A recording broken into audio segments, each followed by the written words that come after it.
Praise God. Magandang gabi po sa bawat isa. At maraming salamat po sa lahat po ng mga nag-pray. Praise God for His faithfulness and for His grace. I'm back again, safe and sound, pagkatapos po ng 1.5 buwan na ako po ay na-assign sa ating pong outreach po sa Australia. Ang Australia po natin ay meron pong 2 outreaches na ito po ay kabubukas lamang. The church is so young. Meron po tayong isa sa Perth at meron po tayong isa sa Sydney. And I believe that the kingdom of God is expanding. Amen. Amen. At ito po, every time po na kami po ay na-assign po sa mga outreaches po natin, be it in local, probinsya man po yun, o sa labas man po ng ating bansa, tinuturing po namin yun na isa pong a blessed opportunity for us na makapag-minister po sa atin pong mga kapatiran sa mga iba-iba po nating mga outreaches. And I give God all the glory for all the things that He allowed me to experience sa lugar po natin doon at sa lahat po ng mga mayayamang karanasan na akin pong naranasan sa Kanyang presensya. Amen po. Do you believe that something good is going to happen tonight? Amen. So, last Wednesday, tinawagan po ako ni Pastor Vincent. Kasi kararating ko lang po last Monday, and inassign po niya ako na magturo ngayong gabi. Alam ko po nung mga nakaraan, sila Pastora at si Pastor Vincent po, sila po ang nag-handle po ng ating mga taring. So last Wednesday, when he called me, kasi medyo, syempre, alam niyo naman po, pag galing ka ng ibang bansa, nasa ka muna, silent mode. Ganun eh. At medyo, syempre, gusto mong, dahil ikaw yung nagbigay ng nagbigay, ikaw yung nagturo ng nagturo, parang this time, gusto mo naman ikaw yung makatikim. But nevertheless, nung tumawag po si Pastor Vincent, hindi po ako makahindi, hindi po ako makatanggi. And I just, sige lang po, akala ko nga po makapagpahinga ako. Ganun eh. Yung pala, assignment agad, trabaho agad. But sabi ko nga, it's a blessed opportunity to serve the Lord. Amen. Amen. Kapag tayo po ay binibigyan ng trabaho, assignment, matuwa tayo kasi ibig sabihin pinagkakatiwalaan tayo. Amen. At ngayong gabi po, ito po isang exhortation lang. Baka maikli lang po ang aking exhortation ngayong gabi. This is just an exhortation about what happened to the disciples of Jesus when they had encountered a great storm in the sea. It was a great storm, but it was indeed a night of wonders for the disciples because a number of miracles were experienced in their midst. Basahin po natin sa Matthew chapter 14, beginning po from verse 22 onwards. Matthew chapter 14.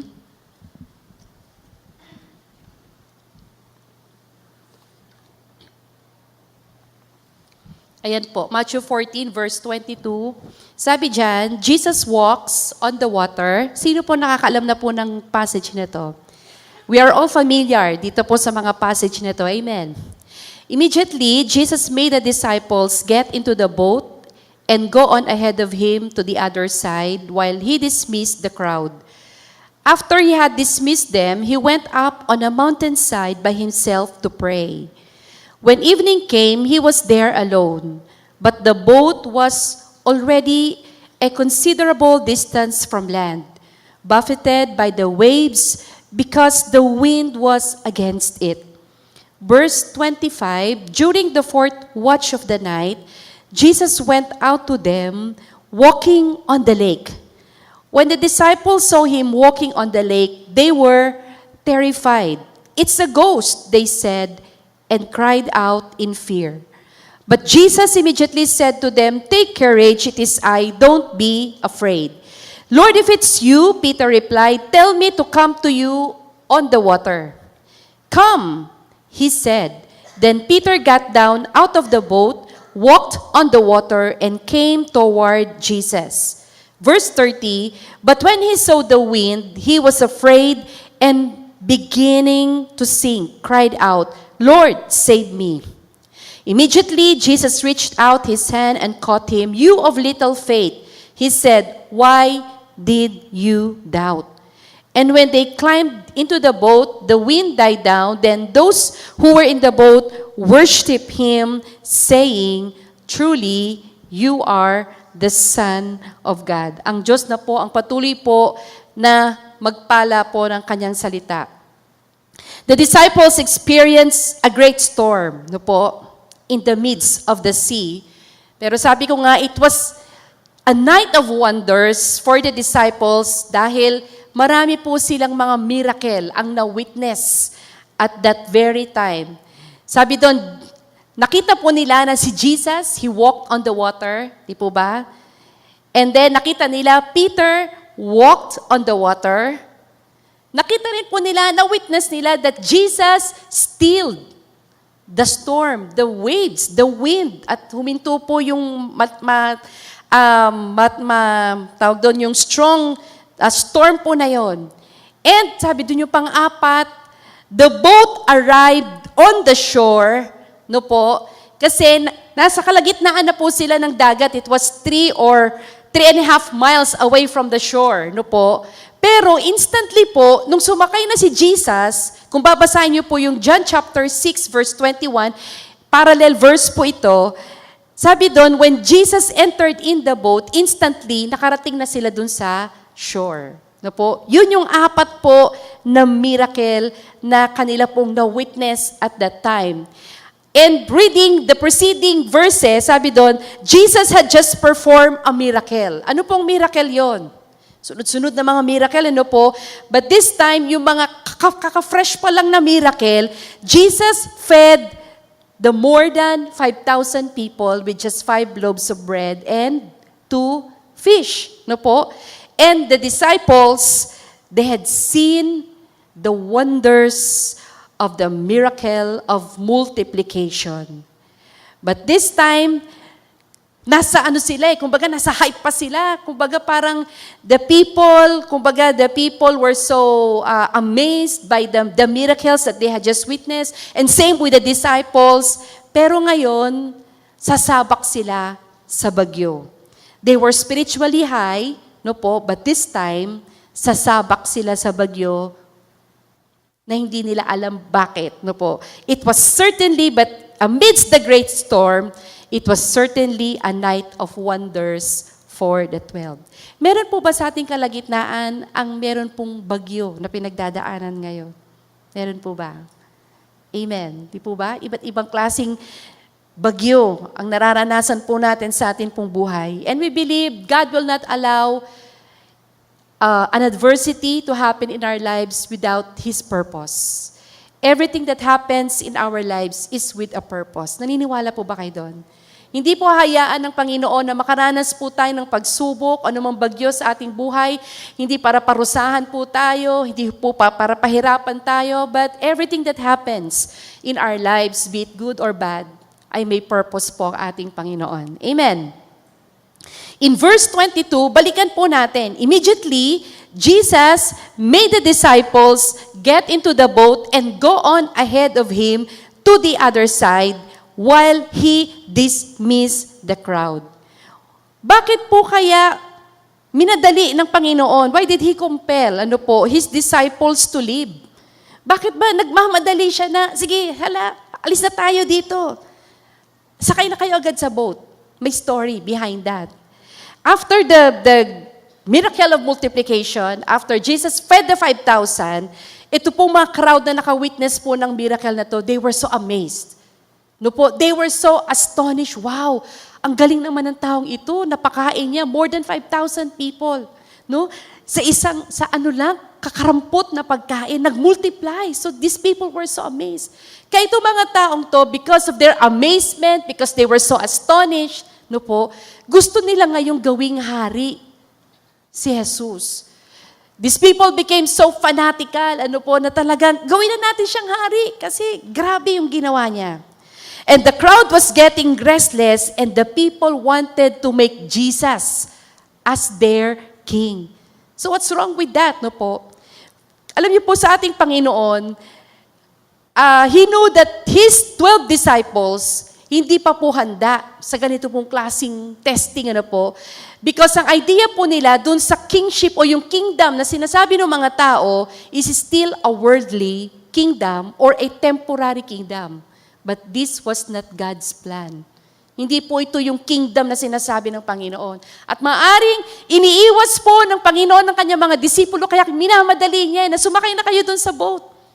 Kasi itong mga disipulo, they are prone na, oo nga no, kaya naman ni Jesus yan, bakit hindi na? They would succumb to dun sa sinasabi po ng mga crowd na gawin pong hari ang ating Panginoong Jesus. So Jesus wanted to teach them also a lesson about faith. Jesus would be leaving them soon. Mapapako ang Panginoon and they will be left all alone. No po? Matitira sila. So dito pa lang, habang kasama po nila ang Panginoon, hinahanda na po sila ng Panginoong Jesus sa mga marami pang pagsubok na kanilang pagdadaanan kapag si Jesus ay umalis na. Hello? Alam niyo po, bago po tayo isabak ng Lord sa mga trials, I believe, meron pong preparation na ginagawa ang Diyos sa puso natin. Amen. God is fair enough to prepare His people that whenever a trial comes, iahanda ng Diyos ang puso ng bawat isa upang matanggap natin kung ano man po mga pagsubok yung mangyayari sa ating po mga buhay. Amen.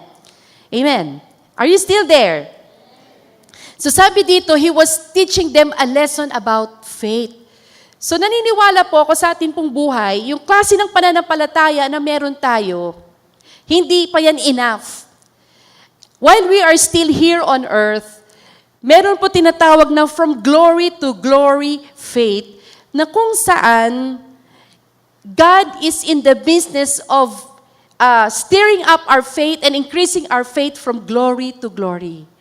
Kaya minsan may purpose po yung mga trials na yan. It is to extend our faith. It is to stretch our faith. No po, marami pong purpose kung bakit po binibigay ng Lord yan. Amen. So it is from glory to glory faith na itinuturo ng Panginoon sa kanya pong mga disciples.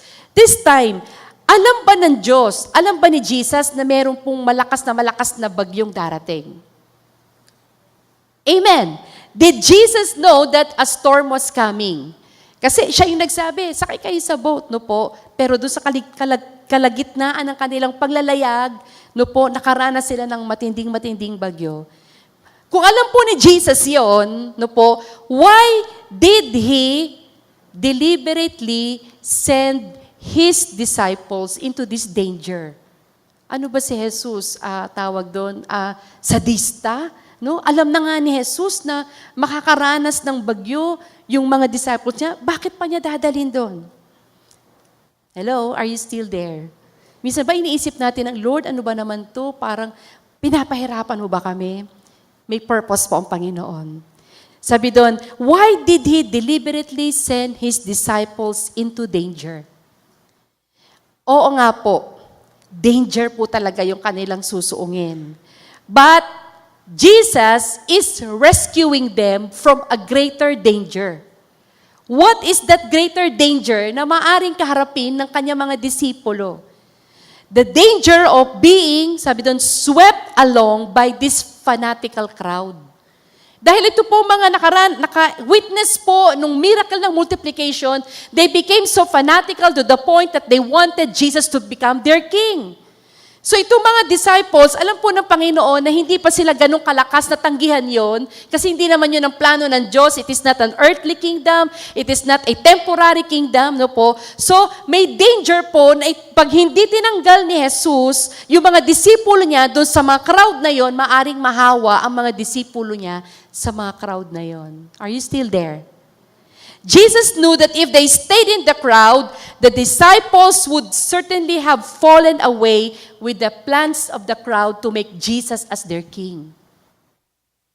Alam niyo po, kaya nga malimit po nating naririnig po ito, it is better to be in a place of storm, but you are in God's will, no po, rather than you are in a happy place, no po, but you are out of God's will. Ano pong pipiliin nyo? Yung storm na nasa God's will O yung isang lugar na masaya ka doon, satisfied ka doon, pero hindi naman kalooban ng Lord yon. And it is really a dangerous place. Hello, are you still there? So Jesus knew that there was a danger. No po? But Jesus is rescuing them from a greater danger na pwede pong mangyari sa mga disipulo po niya. So, this time po, this is now another exercise of faith. Verse 23, after he had dismissed them, he went up on a mountainside by himself to pray, and when evening came, he was there alone. Alam niyo po, matutuwa po kayo sa ating Panginoong Jesus because He is really an example, a model of prayer. Amidst the busyness of our Lord, alam naman natin, napaka-busy ng Panginoon, pero He always find time to be in a solitude. Seeking a solitude was really an important priority sa ating Panginoon. One time po, yung sa Call to Joy po, ako pa ulit-ulit ko po to na sinasabi dun sa mga kino-call to joy ko. I was so impressed in this verse, yung Mark 1:35. Sabi ko, basahin nga natin to. Mark 1:35. Sabi doon, very early in the morning, while it was still dark, Jesus got up, left the house, and went off to a solitary place where He prayed. That was very early in the morning. Pero alam nyo, hindi lang yung verse 35. Basahin nyo po, Mark chapter 1, verse 32. Tignan po natin kung gaano po naging kabisi yung agenda ng Panginoon before gumising siya ng madaling araw. Mark 1:32, that evening after sunset, the people brought to Jesus all the sick and demon-possessed. The whole town gathered at the door, and Jesus healed many who had various diseases. He also drove out many demons, but He would not let the demons speak because they knew who He was. Then verse 35, very early in the morning, He woke up and prayed. Imagine how busy Jesus was kahapon, di ba? Ang dami niyang ginawa. Crowd, people were coming to Him. The sick people coming to Him, nag-preach ang Panginoon, He went sa mga iba't ibang lugar, yung kung ano-anong ministry ang ginawa niya. Pero sabi doon, verse 35, very early in the morning, while it was still dark, Jesus got up. He was really a model when it comes to seeking a quiet solitude before the Father. At ang nakakatuwa po, verse 36, hinahanap po siya ng mga disipulo niya. Simon and his companions went to look for Him. And when they found Him, they exclaimed, everyone is looking for you. Anong sagot ng Panginoon in verse 38? Jesus replied, let us go somewhere else to the nearby villages so I can preach there also. That is why I have come. What's the insight? Ang Diyos napaka-busy, maraming na-release na lakas sa Kanya. Then He prayed, nagpalakas siya sa Panginoon, nagpa-equip siya sa Lord, nagpa-empower siya sa Panginoon. Patulad ng ating mga cellphone that has to be recharged, nagpa-recharge siya sa presence ng Panginoon. Then, when He was ready, sabi niya, let us go. Let us go. Amen. So I can preach. So, tinitingnan po natin dito na ang Lord, hindi siya lumalakad, hindi siya nagmi-ministeryo without first praying, without first preparing Himself, o without first replenishing Himself sa presence ng Kanyang Ama. Hello, are you still there?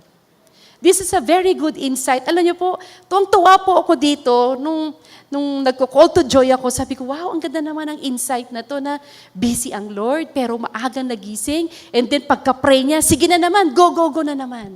And the same thing is true with each and every one of us, workers, servants of the Lord. Sabi nga, spiritual preparation is so necessary sa ating lahat when it comes to ministering to the people. Amen. Hello, are you still there? Amen. So Jesus is a model for us to follow when it comes to prayer. Sabi doon, amidst the busyness of His schedule, He always Find time to be in quiet rest with God. He made room. He made room in His busy schedule to be alone with the Father. Alam niyo po, one thing po na talagang na-appreciate ko po dito po sa huling alis ko po is yung time ko talaga na much longer time na makapag-dwell sa presence ng Panginoon. And I really enjoyed it. Wala po kasing opisina. Alam niyo po, sa bahay ka lang nag-stay. And the ministry was just starting, so hindi naman po ganun ka-busy. May mga weekend sila, dalawa, then Sunday service, no po.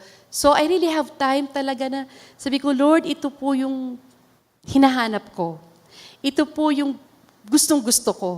Yung dito lang ako. Alam niyo po, sabi nga, kapag ikaw pala, may spiritual rest ka sa Panginoon, iyon yung time din na mas nakakapag-isip ka ng maayos. Hello? Tama po ba? Mas nakakapag-pray ka ng maayos, mas nakakapag-isip ka, bukod dun sa na-unwind ka, alam mo yon yung mas detailed, yung mas marami ka na-accomplish. Kapag mas mahaba-haba pala yung time mo sa presence ng Panginoon. Alam niyo po, isa pong bagay po na kinatutuwa ko. Lahat po ng prayer items ko doon, kasi syempre, I have to change channel. Actually po, nung ako po ay inassign po doon, medyo hesitant po ako, honestly, medyo dagdadalawang isip kasi, because Lord, ang dami ko pong gagawin dito. No po, parang ang dami namin, kumbaga nasa height po ang ministry, excited ka sa mga ginagawa ng Lord dito po sa atin, and then all of a sudden, pull out ka. Aalisin ka doon. Alam niyo po, I'm so blessed din kasi I had a chance po na maka-attend po sa Sydney nung Hillsong Conference. 1 week po ako doon sa Sydney. And then, 5 days po yung conference. Meron po sila mga general assembly, and then meron po sila mga parang camp, may mga may mga divided seminars. So ako po, pwede kami pumili kahit saan. So, pinili ko po yung isa na speaker. Kaya lang ang pila, grabe yung pila, ang haba-haba. So, pinutol nila. Nung pagdating na sa amin, hindi na kayo pwedeng pumasok kasi puno-puno na yung room. So sa madaling salita, hindi po ako nakapasok. Doon naman po sa pinaka-grand arena, kung saan ginagawa yung General Assembly, doon po si Martin Smith. Si Martin Smith po, a worship leader, a composer, siya po yung nag-compose nung Majesty, Majesty. Yeah, gano'n. Ako naman po, parang ayoko pumunta doon. Kasi gusto ko talaga doon sa isa. Then, that time, dala-dala ko pa po yung lunch ko. Sabi ko, sige na nga, no choice ako. Dito na lang ako sa loob ng arena. So I was there, listening, nagpe-praise and worship kasi siya parang praise and worship, soaking. Soaking yung ginagawa niya, tas ang tagal na dwelling. Then I was eating my lunch doon. May baon ako. And then all of a sudden, pagkatapos ko, I found myself na talagang soaking in the presence of the Lord. And I found myself crying. Yun yung lugar na ayaw kong puntahan, pero dinala ako ng Lord doon kasi kakausapin pala niya ako. Well, there was a prolonged soaking in the Lord, nagtutugtugan sila, walang awitan, but just soaking, just enjoy the presence of the Lord. Alam niyo po, biglang imiiyak na akong ganun.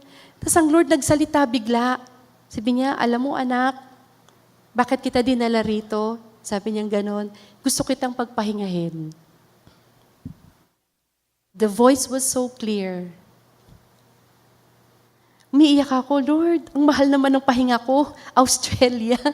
Ang mahal naman, dadalin mo pa ako sa eroplano para lang pagpahingahin. Parang the Lord was just so close to me. Alam niyo yon, nararanasan niyo po ba yon na minsan parang i-comfort ka na lang, Lord, i-hug ka ng Lord, i-assure ka ng Lord, i-strengthen ka ng Lord. Naranasan niyo na po ba yon? Ewan ko kung anong nakita ng Lord, baka, anak, pagod ka na, kailangan mo na ng pahinga. Pero honestly po, hindi ko naman hinihingi yon. Kumbaga, ako sa bahay namin, pag nagkaroon na ako ng pahinga dyan, nagko-quiet time ka every morning, it's enough. Pero yung sasabihin ng Lord sa'yo, alam mo ba anak kung ba't kita dinala rito? Kasi gusto kitang pagpahingahin in my presence. And I was so crying, overwhelmed with the love of the Lord. Sabi ko, Lord, grabe ka naman. Grabe mo naman ako kamahal, Panginoon. Bakit pasasakyan mo pa ako sa eroplano? Papupuntahin mo pa ako dito sa... Although, ang trabaho naman po yung ginawa. When we are assigned, trabaho po yun. Pero sabi ko nga, hindi yung ganun kabisi sa atin. So sabi ko, I was so overwhelmed. And I was so crying, overwhelmed because of the love of the Lord. Inassure ako ng Lord, gusto kitang pagpahingahin sa presensya ko. And true enough, alam nyo, sometimes God will snatch us amidst our busyness. Minsan ayaw mo pa, kumakawag ka pa, Lord, enjoy ako dito. Lord, okay lang ako, pero hindi. Ang gusto pala ng Lord sa'yo, bigla ka ipo-pull out dyan. Honestly, yun ang pakiramdam ko. I was pulled out in my busyness. I was pulled out literally. Dinala ako ng Lord, diyan ka. Diyan ka lang. Sabi ko, Lord, thank you so much. Thank you so much. I'm so overwhelmed. I'm so privileged. And I believe ganyan po yung nais din ng Lord sa bawat isa sa atin. Amen?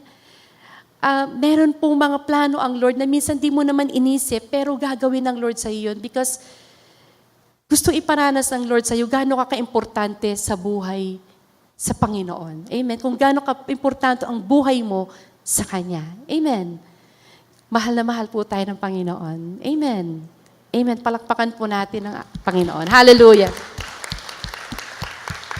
At alam niyo po, in-enjoy ko lang po talaga.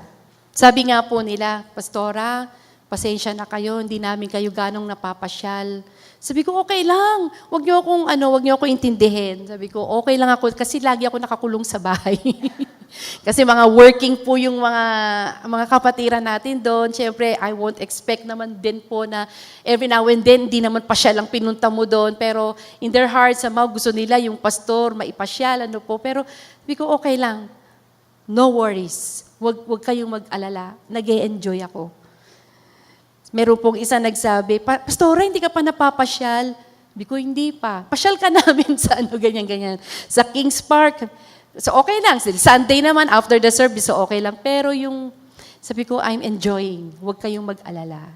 Hello, are you still there? Amen. So, minsan po ganun yung bang gusto lang ng Lord, gusto ng Lord tayo lang. I don't need your works, I don't need your accomplishments, but I just want you. I just want you. Anak, ikaw lang. Gusto ko ikaw lang. Hindi ko kailangan yung magkabisihan mo. Hindi ko kailangan yung kung ano-anong ginagawa mo sa ministry. Gusto ko ikaw lang. And that's so personal. Amen po ba? Are you still there? Palakpakan po natin ang Panginoon. And I believe God wants us to be refreshed in His presence. Alam ng Lord, pagod na po tayong lahat. Alam ng Lord, pagod na yung bawat isa sa atin dahil ang dami po natin mga pinagdaanan, ang dami po nating mga kabisihan, yung physical natin, it's parang bumibigay. Pero alam ng Lord kung paano Kanya dadamputin at sasabihin, anak, dyan ka. I don't need all your accomplishment. I just want you to be there. Just you. Amen.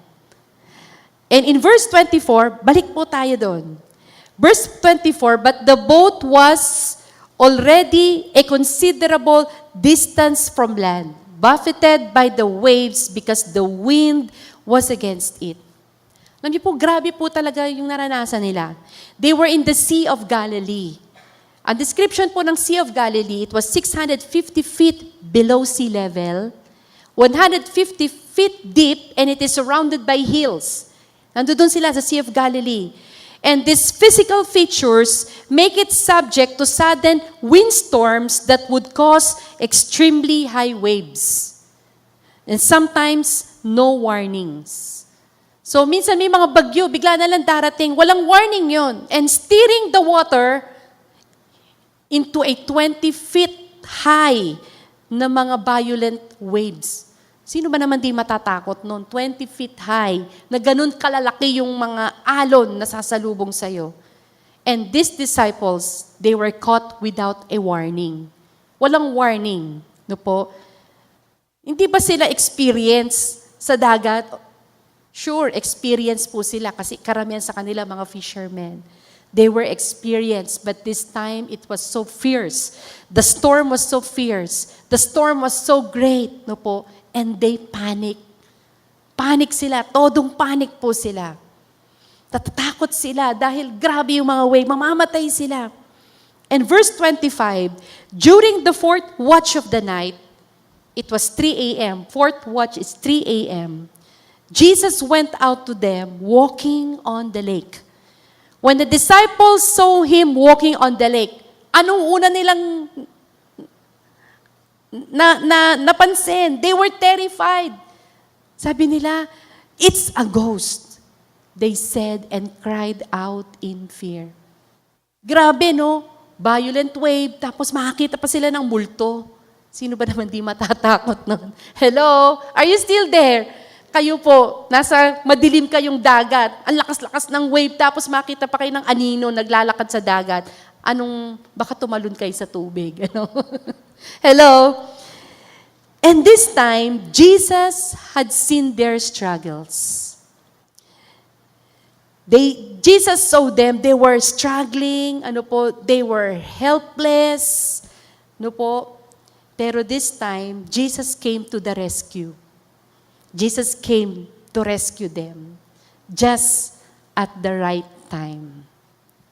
Jesus will never be advanced or too late in rescuing us in the midst of our storm. There are times po na parang feeling natin na iniwanan na tayo ng Lord, nag-iisa na tayo. Parang God has no concern about me. Pero sabi nga, pag ang Lord dumating, He will never be too advanced or too late. Jesus will always come at the right time. Noong una po, kaya pa siguro ng mga disciples, hindi pa siya dumarating eh. But this time, He had seen, while He was praying there, up on the mountain, up on the hill, He was praying, He was interceding for His disciples. Nakikita po niya, nag-struggle yung mga disciples niya. Siguro noong una, kaya pa niya, sige lang.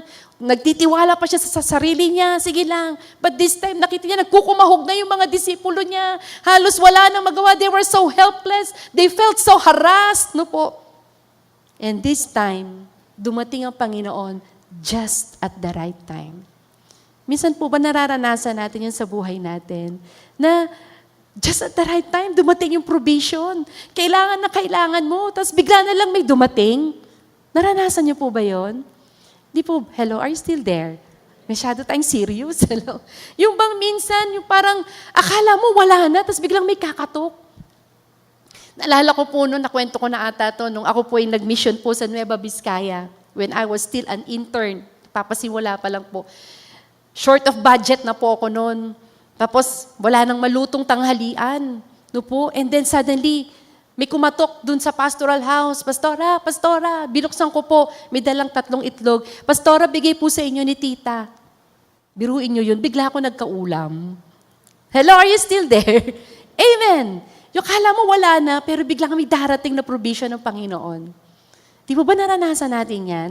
Nararanasan po natin yan. Amen. Sino nakaranas nun? Taas ang kamay. Amen. Di ba nararanasan natin how faithful our God is?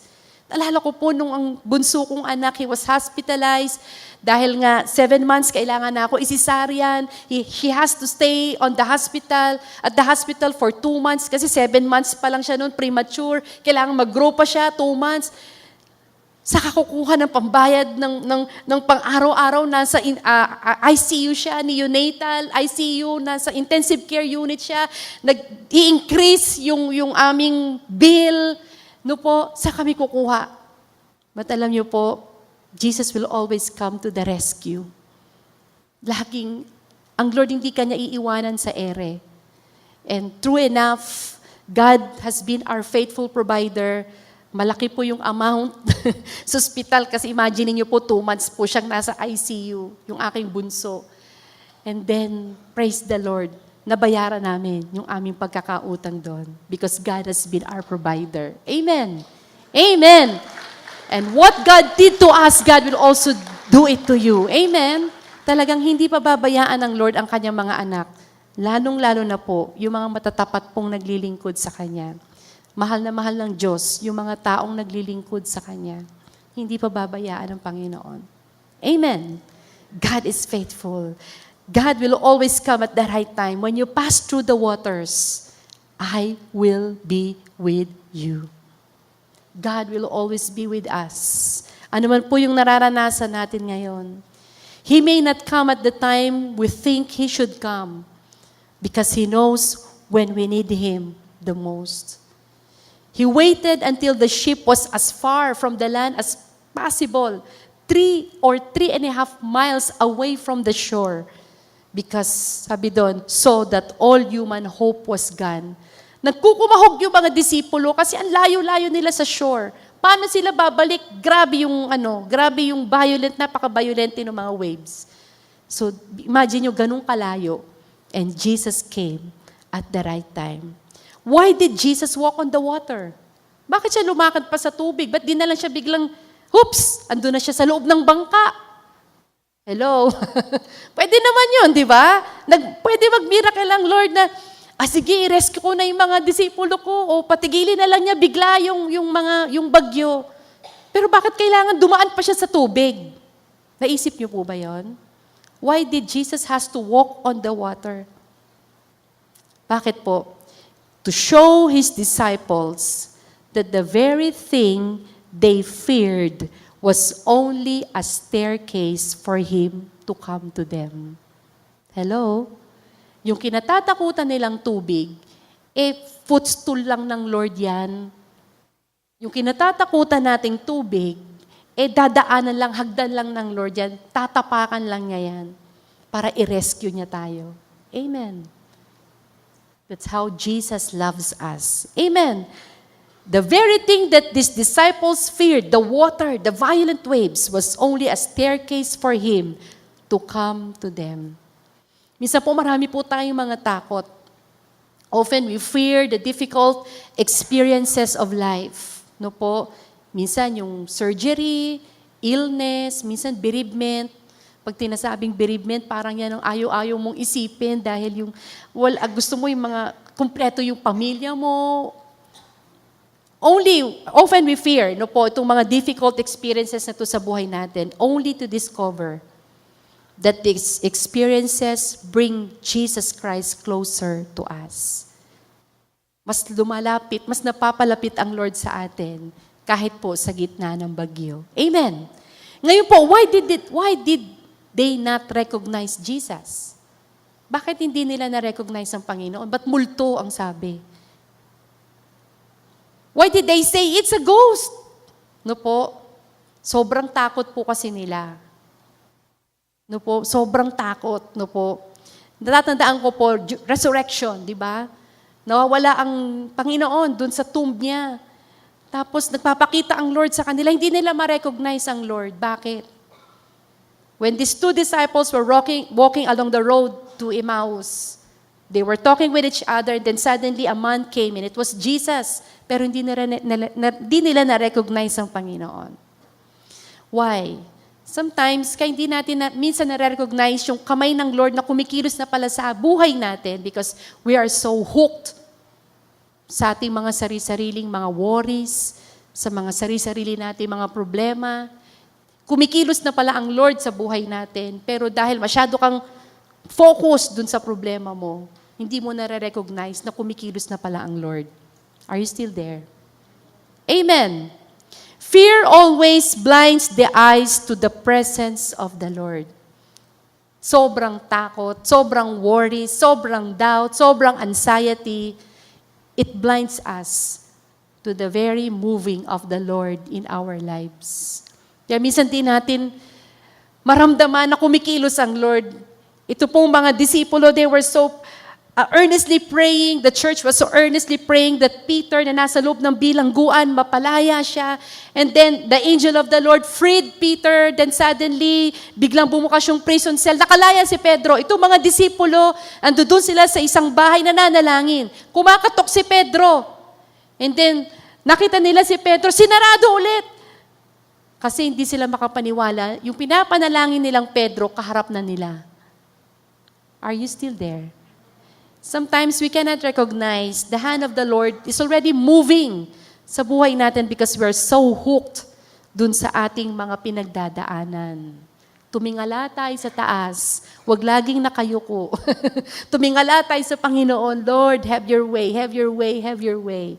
Allow me to see your purpose. Allow me to see your hand moving sa buhay namin. Imbis na nagmumukmuk ka, nagreklamo ka, kaya hindi mo makita na kumikilos ang Lord kasi masyado ka nang nagrereklamo. Nagmumukmuk sa isang tabi. Depressed na depressed. Hello? Amen. Verse 27, but Jesus immediately said to them, take courage, it is I, don't be afraid. Kino-comfort sila ng Lord, huwag kayong matakot, hindi ito multo, ano ba naman kayo? Ako to.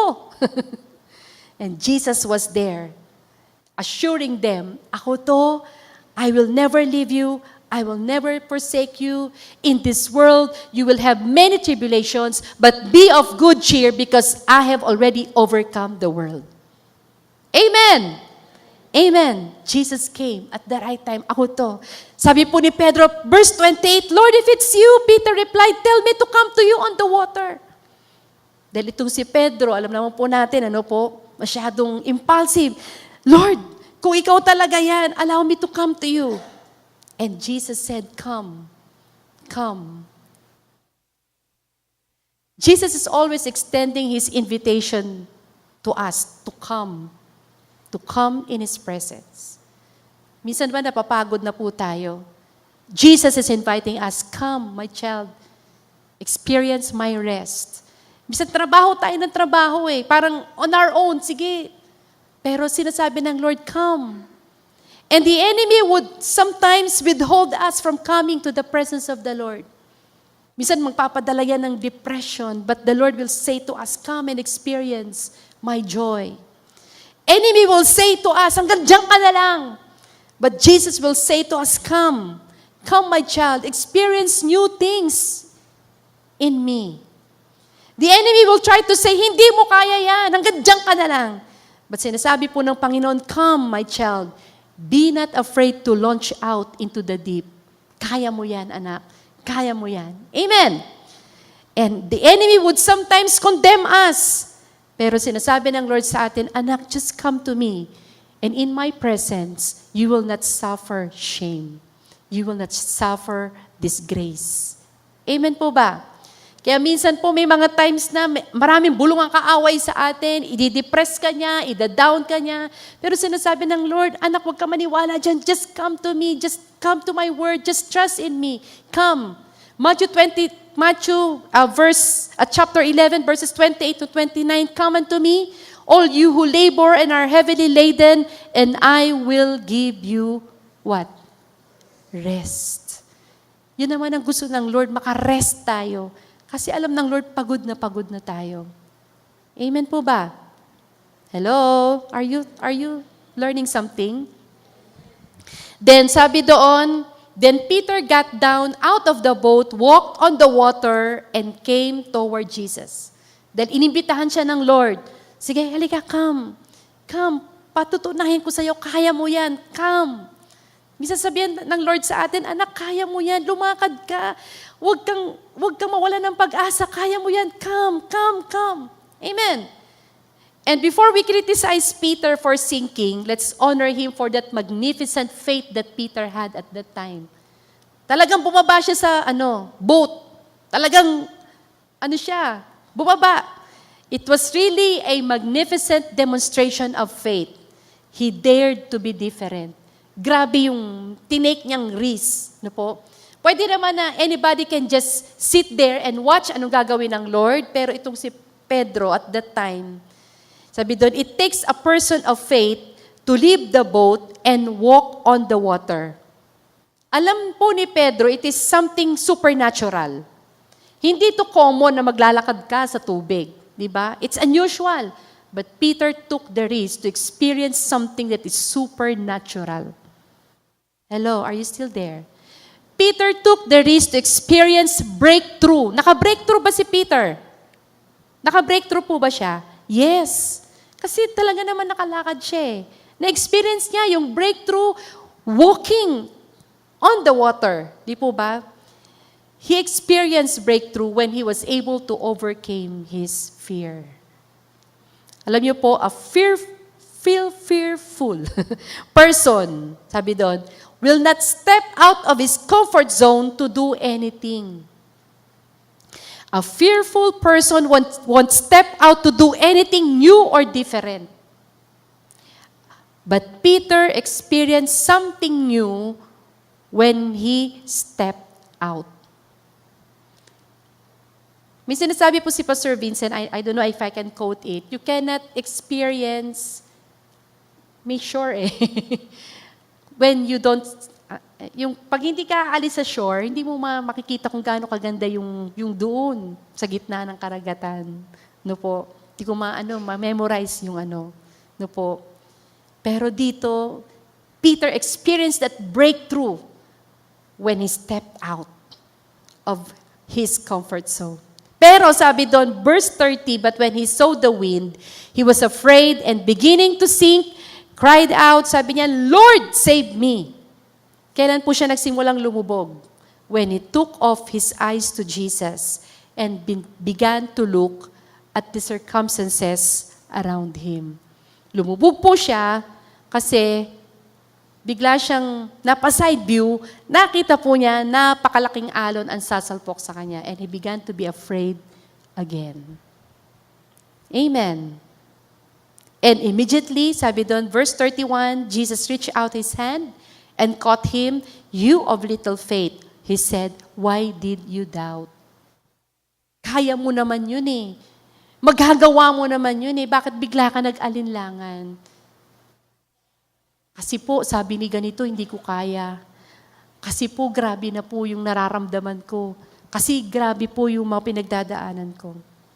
Peter started with great faith, but ended with little faith. Pero at least, naranasan niya yung breakthrough. Di ba? Nakalakad siya sa ibabaw ng tubig. What's the purpose of all these things? No po? The purpose of all the trials that are happening sa buhay natin is to help us grow. I believe itong mga disciples na to, they have learned something. They have grown up in their faith. No po? Why? In verse 32, in my last verse, and when they climb into the boat, the wind died down, then those who were in the boat worship him, saying, truly, you are the Son of God. They worship Jesus. When they saw the power of Jesus in conquering and calming the storm, the disciples had an increased revelation of who Jesus was. Back sa Matthew chapter 8, the same scenario. They were in the boat. They have experienced a violent storm while in the midst of the sea. Pero si Jesus po, nandoon po sa boat, natutulog. And they woke up Jesus. Si Jesus po, he stilled the violent storm. At sabi lang po nila, what kind of man is this that even the nature can obey him? Matthew chapter 8, basahin niyo po yan. Pero this time, nag-progress po ang kanilang faith. Nag-progress po yung kanilang pananampalataya sa Panginoon. Sabing ganon, truly, and these people, sabi doon, worship him, saying, worship. Sa Matthew chapter 8, hindi sila nag-worship. They were just amazed. Anong klaseng tao ito? But this time, wala silang magawa. Nasukol sila. They worship him, saying, truly, you are the Son of God. Amen. Palakpakan nga po natin ang Panginoon. They had now a greater revelation of who Jesus was. They could only fall down in the very presence of Jesus, worship him and saying, Lord, totoo ka ngang anak ng Diyos.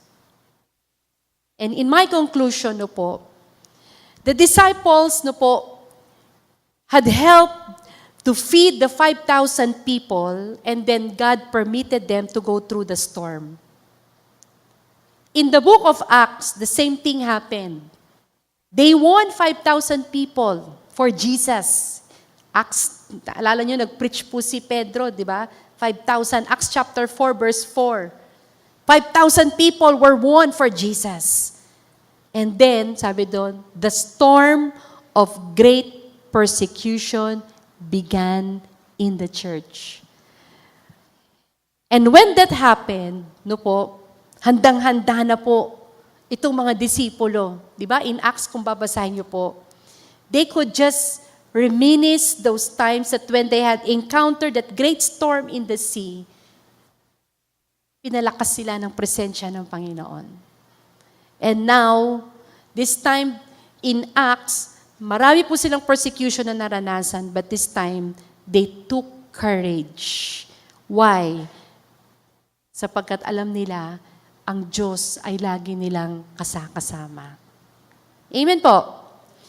Alam niyo po, when facing life's adversities, di ko po alam bakit ito po yung binigay na talata sa akin ng Panginoon. Actually, hindi po ito yung tinuro ko doon sa Australia. It was only today na talagang, Lord, ano ba tuturo ko? And Jesus led me in this passage. I don't know why. When facing the life's adversities, always remember that Jesus is praying for us. May mga pinagdadaanan po ba tayo? Remember that Jesus, kung nasa hill siya, nasa mountainside siya, pinagpipray yung mga disipulo, ngayon, nandoon siya sa heaven. He is our great high priest interceding in our behalf. Amen po ba? Romans 8:34. Jesus can feel the burden in our hearts kasi naranasan din niya yun nung nasa lupa siya. Grabe yung intercession niya sa atin kasi naging tao rin siya at alam niya kung ano yung mga struggles sa pinagdadaanan natin. Amen. Jesus is praying for us that our faith will not fail us. Amen. When facing life's adversities, tandaan po nating lahat, Jesus will come to our rescue. Often we feel like Jesus has deserted us when we're going through the hard times of life. Pero tandaan nating lahat, Jesus will always come to our rescue. He will never leave us nor forsake us. Amen. And when facing life's adversities, always remember the trials will help us grow in our faith. Sometimes we are caught in the storm of life. Maybe because we have disobeyed God. Nag-disobey tayo sa Lord, kaya meron tayong consequences sa pinagdadaanan. But sometimes, may mga storm tayong pinagdadaanan because we have obeyed God. No po? And when that happens, we can be sure that Jesus is interceding for us. He will come to us and He will deliver us. Amen po ba? Palakpakan po natin ang Panginoon. Hallelujah. Amen. Shall we all arise sa oras na ito? Have we learned something tonight? Amen. Sana po tayo po ay napalakas po ng kanyang banal na salita. Amen. Sino po dito ang nagsasabing siya'y pinalakas ng Panginoon ngayong gabing ito? Amen. Amen. Amen. Alam niyo po, kanina po, actually, sabi ko, Lord, how will I explain this to them? Sabi ko nga parang, sandali lang ako mag-e-exhort. Parang wala akong sasabihin, Lord, pero bahala na kayo. And ang Lord na po ang nangusap sa ating lahat. Amen. Amen. Shall we sing this song to the Lord? This is a new song actually. Patuloy po natin na tayo po'y lumapit sa ating Panginoon. He is our Father. Amen. And we can come to Him anytime. Anytime na kailangan natin ang Panginoon. Huwag tayong mahiyang lumapit sa Lord. Like the prayer po ni Elijah. Hindi, si Jacob po pala yun. Po. Si Jacob, when an angel of the Lord, nagkaroon ng wrestling, sabi po ni Jacob, don't leave me until you have blessed me. Si Caleb din po, di ba? After 40 years, may pangako na yung Hebron ay magiging kanya. Bumalik siya ulit. Inangkin niya yung promise ng Lord. After 40 years, I'm now 80, and now I'm claiming what God has promised me. Ganun siya ka-bold. Kasi alam niya, may pangako ang Lord sa kanya. Amen. Let's come to His presence with boldness. Huwag tayong mahiya kasi Panginoon natin siya, di ba? Huwag tayong mahiya na lumapit sa Lord na parang kimika na wala kang karapatan, na anak ka, na humingi para sa pangangailangan mo. Of course, God knows our needs, pero gusto ng Lord nagsasalita yung mga anak niya. Sino pa namang nanay, tatay na ilang taon na yung anak niya hindi pa nagsasalita? Sinong matutuwa doon? Di po ba? Pipi yung anak. Likewise, with our God the Father, He wants us to speak to Him and say to Him, anak, ano bang kailangan mo? Just say it to me. And let's come to the Lord tonight by faith. Amen. Amen. Come on, shall we just lift up our hands to the Lord? Just experience His nearness. Alam niyo po, malapit ang Panginoon sa atin ngayong gabi. Parang andyan lang. Allow God to embrace you. Allow God to hug you. Allow God to strengthen you tonight. Allow God to